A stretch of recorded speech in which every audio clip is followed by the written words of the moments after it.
রোগ ব্যাধি নিয়ে যারা সবসময় সংশয়ে থাকেন, তাদের ক্ষেত্রে হোমিওপ্যাথিতে বিষয়টি শুধু শারীরিক রোগ হিসেবে দেখা হয় না, বরং এটি মানসিক ও সামগ্রিক ব্যক্তিত্বের একটি প্রকাশ হিসেবে বিবেচিত হয়।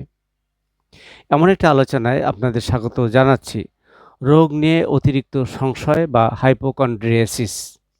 এর যে হোমিওপ্যাথির ফান্ডামেন্টাল যে কনসেপ্টটা সেটা আছে, হোমিওপ্যাথির রোগ মানে শুধু শরীরের উপসর্গ নয়, বরং মাইন্ড, বডি, ভাইটাল ফোর্স এর সমন্বিত অসামঞ্জস্য।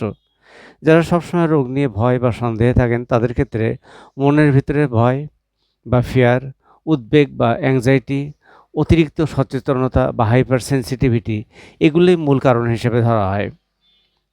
ভাইটাল ফোর্স এর ভূমিকা। হোমিওপ্যাথি অনুযায়ী শরীরের প্রাণশক্তি বা ভাইটাল ফোর্স যখন ভারসাম্য হারায়, তখন ছোট উপসর্গকেও বড় মনে হয়। রোগ না থাকলেও রোগের অনুভূতি তৈরি হয়, রোগ নিয়ে অকারণে ভয় তৈরি হয়। মানসিক লক্ষণ।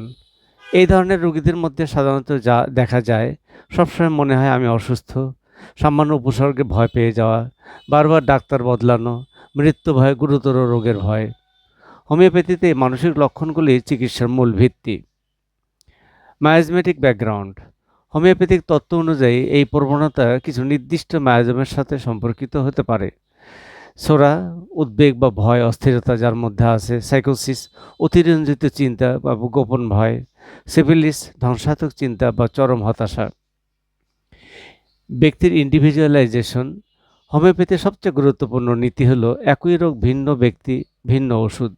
অর্থাৎ দুইজন মানুষের মধ্যে একই রোগের ভয় থাকলেও তাদের ওষুধ আলাদা হতে পারে, কারণ ব্যক্তিত্ব আলাদা, মানসিক প্রতিক্রিয়া আলাদা, শারীরিক গঠনও আলাদা।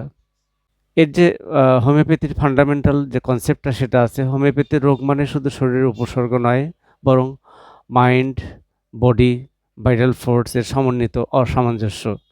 যারা সবসময় রোগ নিয়ে ভয় বা সন্দেহে থাকেন, তাদের ক্ষেত্রে মনের ভিতরে ভয় বা ফিয়ার, উদ্বেগ বা অ্যাংজাইটি, অতিরিক্ত সচেতনতা বা হাইপার সেন্সিটিভিটি এগুলোই মূল কারণ হিসেবে ধরা হয়। ভাইটাল ফোর্স এর ভূমিকা। হোমিওপ্যাথি অনুযায়ী শরীরের প্রাণশক্তি বা ভাইটাল ফোর্স যখন ভারসাম্য হারায়, তখন ছোট উপসর্গকেও বড় মনে হয়। রোগ না থাকলেও রোগের অনুভূতি তৈরি হয়, রোগ নিয়ে অকারণে ভয় তৈরি হয়। মানসিক লক্ষণ। এই ধরনের রোগীদের মধ্যে সাধারণত যা দেখা যায়, সবসময় মনে হয় আমি অসুস্থ, সামান্য উপসর্গে ভয় পেয়ে যাওয়া, বারবার ডাক্তার বদলানো, মৃত্যু ভয়, গুরুতর রোগের ভয়। হোমিওপ্যাথিতে এই মানসিক লক্ষণগুলি চিকিৎসার মূল ভিত্তি। Miasmatic background. হোমিওপ্যাথিক তত্ত্ব অনুযায়ী এই প্রবণতা কিছু নির্দিষ্ট মায়াজমের সাথে সম্পর্কিত হতে পারে। সোরা, উদ্বেগ বা ভয়, অস্থিরতা যার মধ্যে আছে। সাইকোসিস, অতিরঞ্জিত চিন্তা বা গোপন ভয়। সিফিলিস, ধ্বংসাত্মক চিন্তা বা চরম হতাশা। ব্যক্তির ইন্ডিভিজুয়ালাইজেশন। হোমিওপ্যাথির সবচেয়ে গুরুত্বপূর্ণ নীতি হলো একই রোগ ভিন্ন ব্যক্তি ভিন্ন ওষুধ। অর্থাৎ দুইজন মানুষের মধ্যে একই রোগের ভয় থাকলেও তাদের ওষুধ আলাদা হতে পারে, কারণ ব্যক্তিত্ব আলাদা, মানসিক প্রতিক্রিয়া আলাদা, শারীরিক গঠনও আলাদা। সম্ভাব্য হোমিওপ্যাথিক যে ওষুধগুলো আসতে পারে এই হাইপোকন্ড্রিয়াসিসের ক্ষেত্রে, যার মৃত্যু ভয় বেশি, সামান্য উপসর্গেও যার মধ্যে আতঙ্ক, খুব পরিষ্কার পরিচ্ছন্ন শৃঙ্খলাপূর্ণ লাইফ, এক্ষেত্রে আর্সেনিক অ্যালবা, ইগনেশিয়া ওষুধটা আসতে পারে যদি তার মানসিক কোনো আঘাতের ইতিহাস থাকে বা দুঃখ থেকে তার সমস্যা সৃষ্টি হয়, যার মুড পরিবর্তন হয় সব সময়। এ ধরনের ক্ষেত্রে অ্যাকোনাইট ওষুধ আমরা দিতে পারি, যার মধ্যে হঠাৎ ভয়, প্যানিক অ্যাটাক হয়, মনে হয় এখনই কিছু খারাপ হবে, এই ধরনের সংশয়। ক্যালকেরিয়া কার্বো আমরা দিতে পারি, ভবিষ্যৎ নিয়ে যার ভয়, দুর্বলতা, আত্মবিশ্বাসের অভাব। থেরাপিউটিক এইম বা চিকিৎসার লক্ষ্য।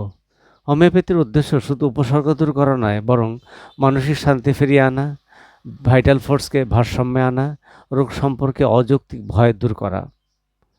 সাপোর্টিভ অ্যাডভাইসগুলো কী হতে পারে বা সহায়ক পরামর্শ।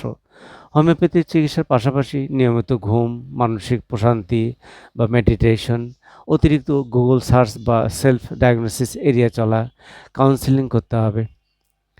পরিশেষে রোগ নিয়ে অতিরিক্ত সংশয় হোমিওপ্যাথিতে একটি মানসিক, শারীরিক বা সাইকোসোমাটিক সমস্যা হিসেবে দেখা হয়। এর চিকিৎসায় রোগ নয়, বরং মানুষকে গুরুত্ব দেওয়া হয়। সঠিকভাবে তার ইন্ডিভিজুয়ালাইজেশন বিবেচনা করলে এই সমস্যার গভীর সমাধান সম্ভব। তো ধন্যবাদ আপনাদের সবাইকে। সুস্বাস্থ্যে শুভকামনা।